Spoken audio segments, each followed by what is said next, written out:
So now we have updated all the body text style in the whole document. And now for me it is time to finally create the character style. So I've selected only the Verdana. I want to have this in bold. I double check that the font family is empty and the font style is bold.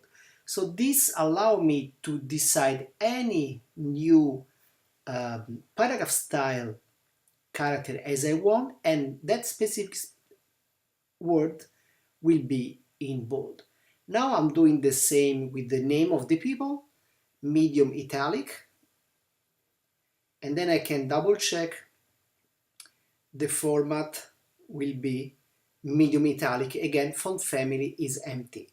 So I can decide that the name of the person involved in this publication are medium italic, and about the name of the font will be in bold.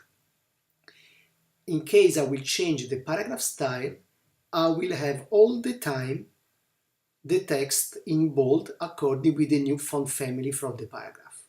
Then I can continue doing this page, inserting the picture according with the PDF.